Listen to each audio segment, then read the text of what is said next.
आप लोगों में से कई सारे लोग होंगे जो अपनी नीट की प्रिपरेशन ऑनलाइन तरीके से कर रहे होंगे एंड उन्होंने अभी अपनी नीट की प्रिपरेशन नीट 2025 की प्रिपरेशन स्टार्ट करी होगी, डिसाइड किया होगा कि नहीं मुझे ऑनलाइन वे में ही करना है।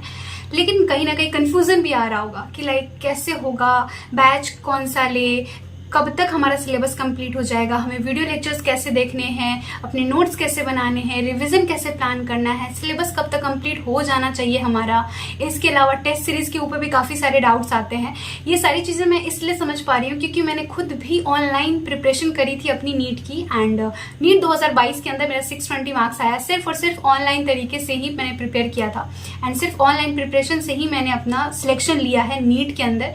तो ये सारे कन्फ्यूजन जो है ना वो सब सारे नीट एस्पिरेंट को आते हैं जो भी ऑनलाइन वे में अपनी प्रिपरेशन स्टार्ट करते हैं। तो मैंने सोचा कि क्यों ना आपको एक बेसिक मतलब जीरो लेवल से गाइड किया जाए कि लाइक जो लोग भी अभी कंफ्यूज हो रहे हैं ऑनलाइन प्रिपरेशन को लेके कि लाइक कॉन्फिडेंट भी नहीं हो पाते हैं वो इस चीज़ को लेके कि पता नहीं ऑनलाइन से करूंगी तो होगा या नहीं होगा। तो इस चीज़ को लेके आपको मैं गारंटी देती हूँ कि आप अगर पूरे अपने तरफ से 100% एफर्ट्स लगाते हो पूरे ऑनेस्टी के साथ तो आप ज़रूर आप सिलेक्ट हो सकते हो सिर्फ और सिर्फ ऑनलाइन प्रिपरेशन करके ही, क्योंकि मैं हुई हूँ इसके साथ ही लाखों बच्चे हुए हैं। तो इसमें आपको कुछ भी डाउट करने की जरूरत नहीं है कि ऑनलाइन से होगा या नहीं होगा, ठीक है।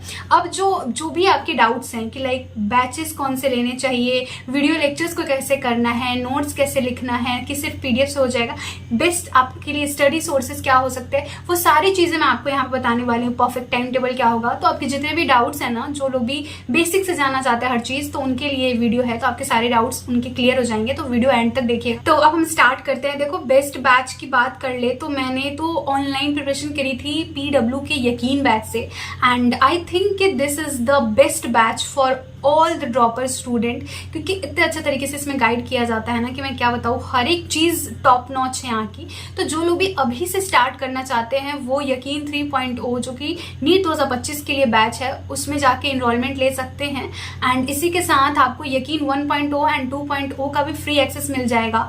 यहाँ पे मैं आपको बता दूँ बेस्ट टीचर्स आपको पढ़ाएंगे फिजिक्स, केमिस्ट्री, बायोलॉजी एंड इसी के साथ आपको डेली डीपीपी क्वेश्चंस मिलेंगे प्रैक्टिस करने के लिए। उन सारे ही क्वेश्चंस के डिटेल वीडियो सोल्यूशन प्रोवाइड करे जाएंगे ताकि कहीं भी आप फंसते हो तो आप झट से जाकर सोल्यूशन देख सकते हो। इसी के साथ हर वीक आपका जो भी टेस्ट होगा वो होगा एंड इसी के साथ आपको अपनी गलतियां भी पता लगेंगी कि लाइक आप टेस्ट में क्या गलती कर रहे हो एंड उन सारे ही टेस्ट का आपको पूरा वीडियो सोल्यूशन भी प्रोवाइड कराया जाएगा।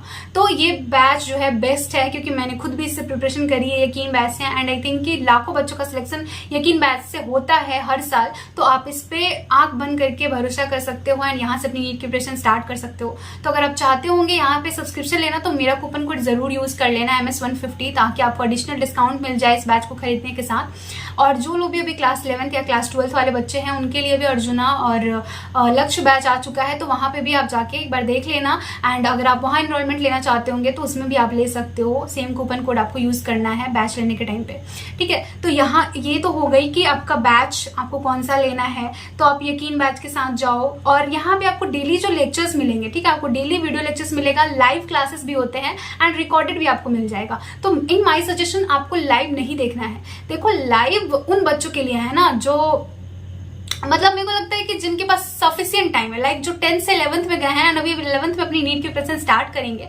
11th की पढ़ाई कर रहे हैं, तो वो कहीं ना कहीं लाइव लेक्चर्स के साथ खेल सकते हैं। लेकिन जो लोग ड्रॉपर स्टूडेंट हैं उनके पास टाइम की बहुत कमी है, तो आपको हर एक मिनट को बहुत अच्छे से यूटिलाइज करना होता है। तो आपको वीडियो लेक्चर रिकॉर्डेड ही देखने हैं एंड आप ट्राई करना 1.5x पे देखो एटलीस्ट, क्योंकि 1x पे काफी ज्यादा स्लो जाता है।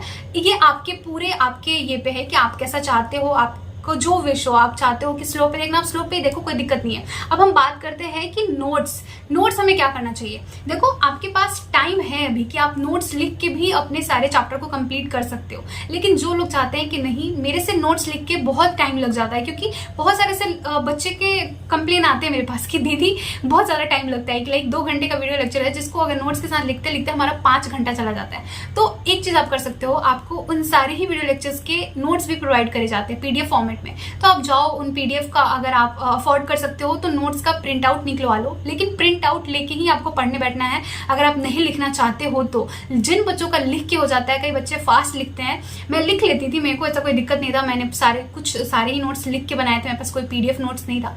लेकिन जिन बच्चों को प्रॉब्लम आ रही है वो पीडीएफ नोट्स निकालो, अपने आगे पीडीएफ नोट खोलो एंड उसके बाद उस पर्टिकुलर लेक्चर को पढ़ना स्टार्ट कर दो, क्योंकि आप सारी चीजें फिर देख के रिलेट कर पाओगे कि हाँ कौन सी चीजें कहाँ लिखी हुई है एंड किस तरीके से बताई गई है, तो ज्यादा अच्छे से समझ में आएगा, ज्यादा अच्छे से दिमाग में फिट होएगा वो। ठीक है, और कुछ भी एक्स्ट्रा लग रहा है कि जो कि नोट्स में नहीं इंक्लूड करा गया है एंड बता रहे हैं सर, तो आप उसको साइड में कहीं लिख भी सकते हो, अगर आपके पास नोट्स आप प्रिंट आउट करके आगे में रख के आप पढ़ रहे होगे तो। ठीक है, तो ये चीज आपको करनी है।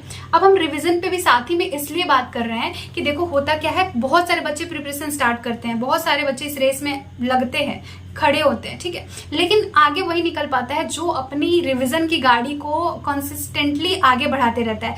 बहुत बच्चे ऐसा सोचते हैं कि बाद में जाके रिवाइज कर लेंगे, मेरी खुद की भी गलती रही है। जब मेरा फर्स्ट सेकंड ड्रॉप था तो मैंने भी ये सोचा था कि पहले पढ़ते हैं, पहले सिलेबस कंप्लीट करेंगे, बाद में जाके रिवाइज कर लेंगे, बहुत टाइम रहता है। नहीं मिलता है टाइम, मैं सही बता रही हूँ, ये आपको कोई नहीं बोलेगा, मतलब सब यही बोलेंगे कि सिलेबस कंप्लीट करो, सिलेबस कंप्लीट करो। सिलेबस तो करना ही है, लेकिन उसके साथ आपको डेली का अपना टाइम निकालना है, जिसमें कि आप जो भी चीजें डेली का डेली पढ़ रहे हो उसको डेली रिवाइज करो।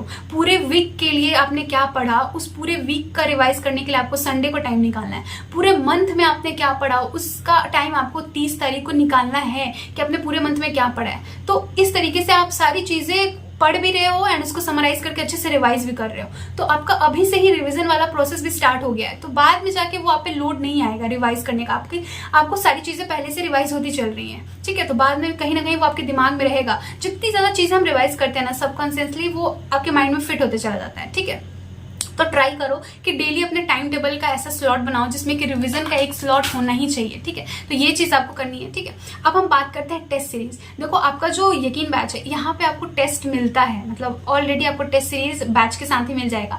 लेकिन बहुत सारे लोग होते हैं जो एक्स्ट्रा टेस्ट सीरीज भी ज्वाइन करना चाहते हैं, तो इन माई सजेशन अभी के लिए, अभी अगर आप प्रिपरेशन अभी आपने स्टार्ट किया है जस्ट, आपको एक्स्ट्रा कोई टेस्ट सीरीज करने की जरूरत नहीं है। आपका जो भी टेस्ट अभी हो रहा है ना बैच में, उसी को बार बार लगाओ। 50 टेस्ट देने से कुछ नहीं होगा, आप 10 ही टेस्ट दो, लेकिन उस 10 टेस्ट में आपने जितने क्वेश्चन सॉल्व किया, आपने 200 इंटू 10, आपने 2000 क्वेश्चन पे अगर अच्छे से कमांडिंग कर ली, तो वो ज्यादा आपको आउटपुट देगा, आपको ज्यादा हेल्पफुल रहेगा नीट एग्जाम में। तो टेस्ट सीरीज तो आपको जो बैच में मिल रही है उसको अच्छे से फॉलो करो, उसमें जितने एक एक क्वेश्चन आपके हैं उन सारे क्वेश्चन के आपके डाउट अच्छे से कंप्लीट होने चाहिए।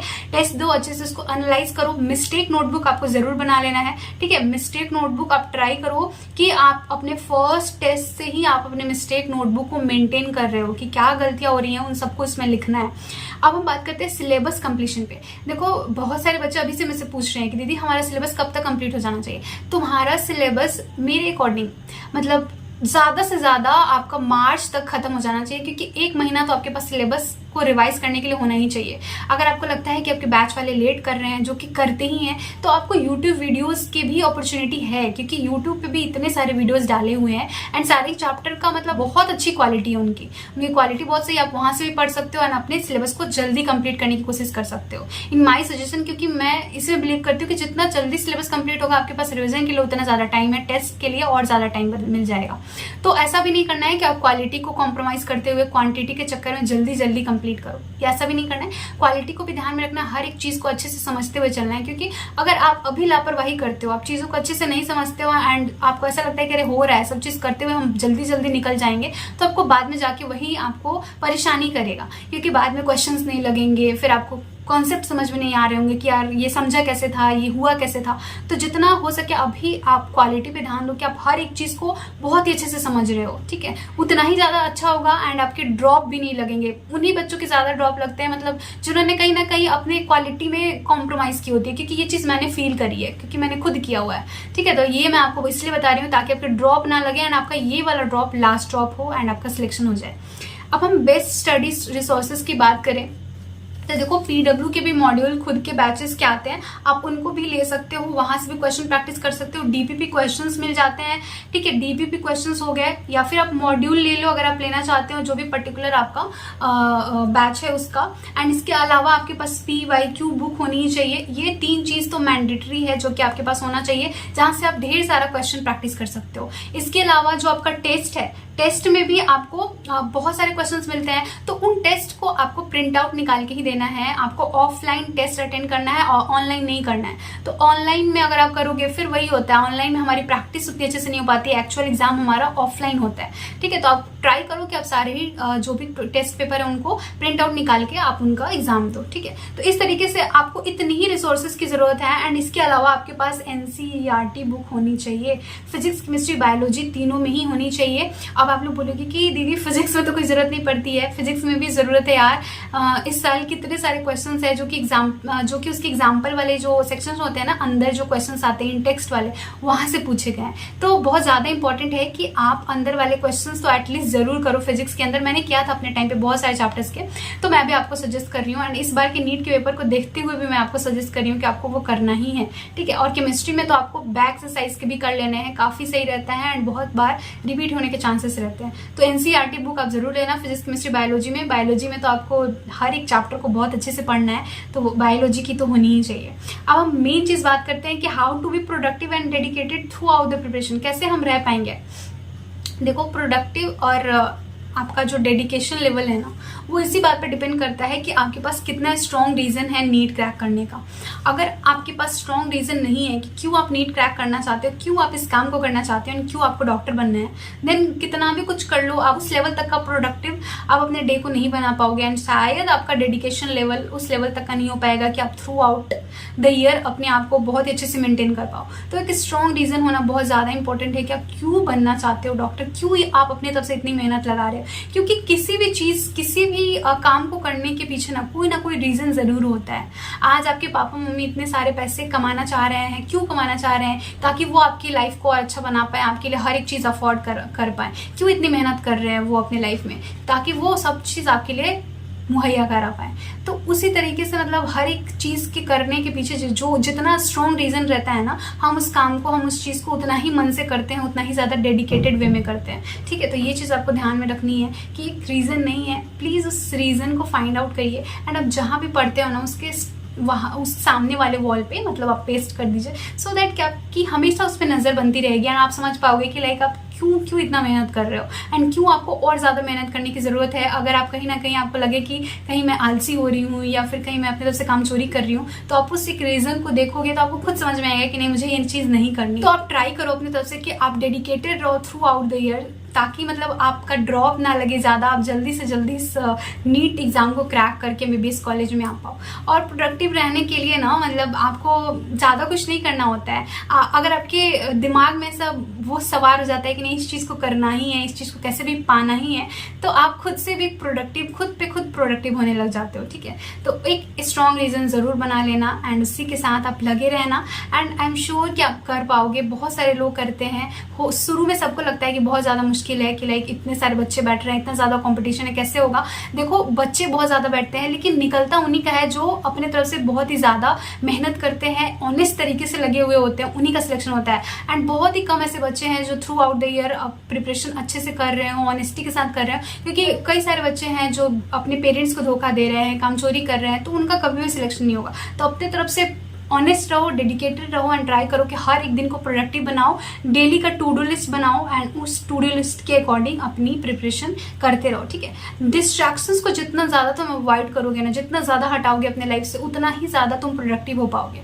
तो डिस्ट्रैक्शंस को हटाना कैसे है? तो देखो, आप जब भी पढ़ने बैठो तो फोन सबसे बड़ा डिस्ट्रैक्शन का हमारा कारण होता है ऑनलाइन प्रिपरेशन में। तो अपने फोन को साइलेंट कर दो, एक ऑप्शन भी आता है डू नॉट डिस्टर्ब का ऐसे कुछ, तो उसको ऑन कर दो एंड इसके अलावा जितने भी नोटिफिकेशन है बाकी सारे ऐप के बंद करके रखो एंड अपने एक फिक्स टाइम बना लो कि हाँ, मुझे इस फिक्स टाइम के टाइम पे ही अपना मोबाइल फोन देखना है, लाइक यूट्यूब हो या फिर इंस्टाग्राम हो, किसी भी चीज के लिए, फेसबुक देख रहे हो, कुछ भी देख रहे हो। पढ़ाई के अलावा आपका एक फिक्स टाइम होना चाहिए कि मुझे इसी टाइम पे अपना फोन चेक करना है इन सब चीजों के लिए।